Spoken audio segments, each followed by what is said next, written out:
So if you asked a bunch of people around my age what peak Green Day was, they would likely say Dookie. People that are like 10 years my junior would either say Dookie or American Idiot, right? In my opinion, peak Green Day was a year after Dookie. In 1995, they put out Insomniac, October of 1995 to be exact. Almost 2 years to the day later, they put out Nimrod in October of 1997. In my personal opinion, that is peak Green Day. What we're going to discuss today is which one of those albums is better. We'll talk about it in a second. I got some notes here, so I'm going to look down a whole lot. Don't get mad. But I'm going to review both albums, and then I'll tell you which album I think is better and why.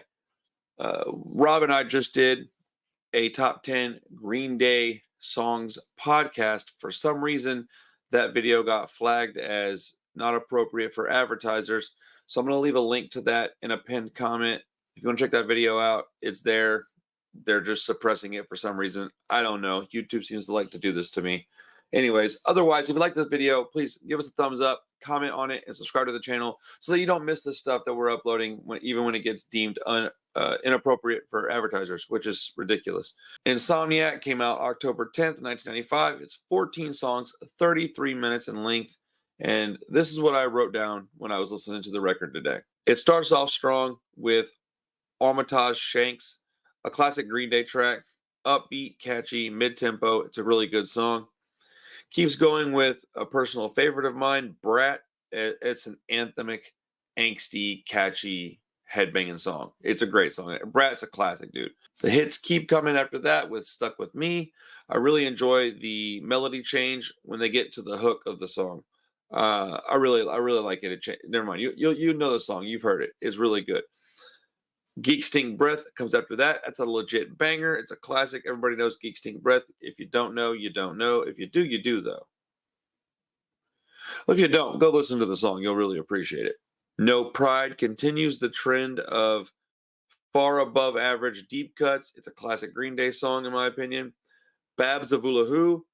That's my personal second favorite Green Day song of all time. I needn't say more. It's fast. It's catchy. It's one of their faster songs. I love that track. If you haven't heard Babs of Oolahoo, get with the program. Go check that song out after the video. Oh, yeah, dude, don't 86 the next track. Super bad joke. Anyways, the song is called 86. That song sounds to me a lot like Blink 182. Although Blink was in their infancy at this time, I'm just comparing the sounds. It just sounds like something Blink would have written. Oddly enough, so does the next song called Panic Song. It also sounds to me kind of like Blink 182. I would imagine that they were both fans of each other's music back then. Then we got Stewart in the Avenue. It sounds kind of like Green Day trying to cover or write a Rancid song. And I'm here for it. I really like it. It's a storytelling song. Talks about streets, kind of like Tim Armstrong does. Then after that, we got Brain Stew. It's the only song that I kind of have fatigue with. It's not a skip, but I'm kind of meh on that song. But it's a great song. I'm just kind of over it, I guess. Jaded, however, the song that's attached to that song, is one of my all-time favorites. It's a top 10 Green Day song, in my opinion. Short, fast, to the point. Westbound Sign has some Descendants in it, in my opinion, specifically with the vocals. I don't know. I just heard the Descendants when I was listening to that track. Tightwad Hill is the second to last song on the album.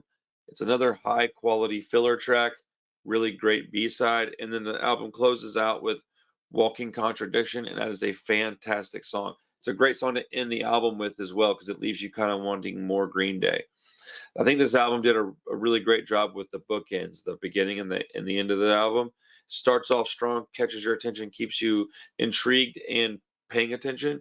And then at the end of the album is short enough in length to leave you wanting more with a strong closing track. The runtime being just over 30 minutes is a huge plus for me, in my opinion. The top 3 tracks on the album, again, in my opinion, would be Brat, Jaded, and Babs of Oolahoo. Okay, so 2 years after Insomniac, almost to the day, October 14th, 1997, they dropped Nimrod. It's 18 songs and like 48 minutes in length. A little bit longer, more songs, but it's been a couple of years since they released something, right? So the first three songs on the album are Nice Guys Finish Last, Hitchin' a Ride, and The Grouch. Three songs that I would consider classic Green Day songs. Very strong opening for this album. Then we get to the fourth track, Redundant. I think it's like a low key, really great song. And by low key, I don't mean underrated even. I just mean it's kind of one that isn't unanimously considered a top Green Day song, but I did see quite a few people mention it in the comment section of our top 10 Green Day songs video as a top track.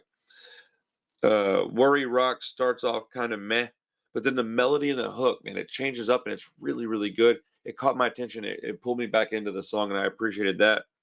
Uh, Uptight has a sick bass line. It sounds exactly like the 90s does.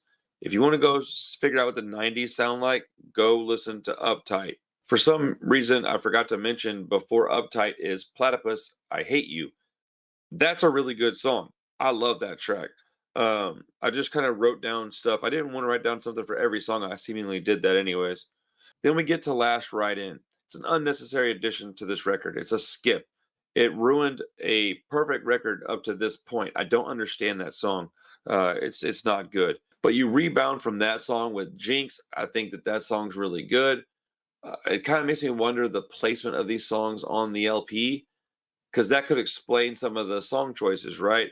If Last Ride In was the last song on side A and then it switches to side B and it starts with Jinx, I still don't like Last Ride In, but it would explain it. It would make sense to me that way. Or if it was the last song on the first side of a tape or something, that would make sense. This song did come out in the 90s, mid 90s at that. So, tapes were very prominent still, and vinyl was, I assume, still being made.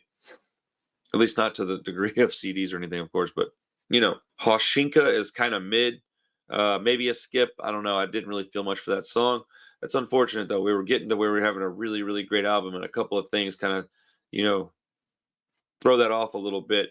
But then you get a song like Walking Alone up after that, and it shows us that they were heading towards a sound like the one in Warning.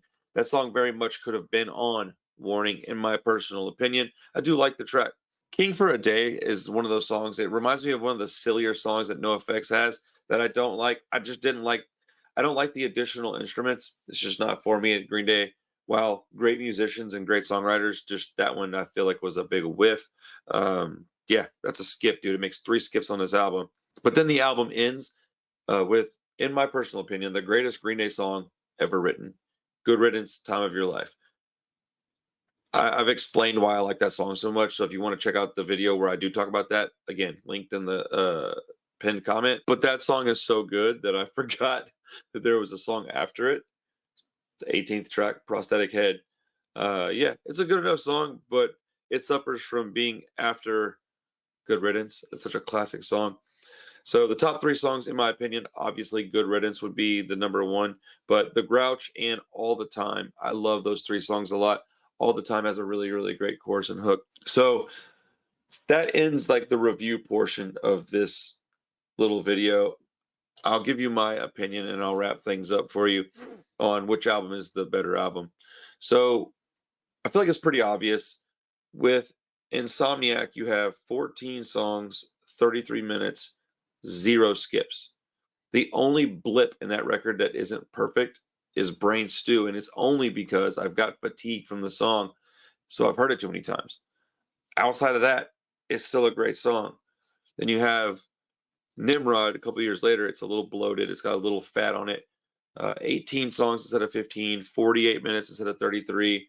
It's a little hard to get through at times. There's 3 songs I would skip outright on it. There's probably a handful of other songs that I would just kind of, I don't love them, but I don't hate them. They're good songs. But it's also got the greatest song that they've ever written, in my opinion, on it. So there's this weird balance, I think I have to go as a complete piece of art. I have to take Insomniac and say that that's the best Green Day album. But Nimrod is not far behind it. I do think that if it were my opinion, if it was up to me and I was in the studio and I was producing this record, I would have trimmed it down a little bit. I would have taken 3 songs or so off of it, maybe even 4, and I would have gotten it down to somewhere between 30 and 35 minutes. And it suffered because they didn't do that. That being said, that album is their second best album. I think it's better than Dookie. I don't think I don't like Doogie very much, and I don't say that to be like an edgelord or anything. I just I've explained this before. I think at least one other time. It's got sorry, it's really late. I'm tired. It's got a lot of baggage for me with that album. So when I hear Dookie, the bulk of that record sends me into a place in my head, my past, my life that I don't like to be. And so, though they've got great songs on it, I still don't think that like per song it's as good as these two records. But it's still a great album, of course, right? It's a bona fide classic. Millions and millions of copies sold. It's what most people think of as their greatest album. But yeah, I don't know. Insomniac. That's Green Day's best record, right? Peak Green Day, Insomniac and Nimrod. Let me know what you think. Do you agree? Do you disagree? Am I crazy? Do you like Dookie better? Or is American Idiot more your flavor? Let me know in the comments below. I'd really like to hear your opinion, even if you think I'm wrong or if you think I'm stupid. It doesn't matter, man. It's just a conversation. But I hope you're having a great day. If you need to talk to somebody, I'm here. My information's in the description. I'm going to go to bed because it's like 2:19 a.m. I'm really tired because I'm old. Y'all have a great night, everybody. I love you. Peace.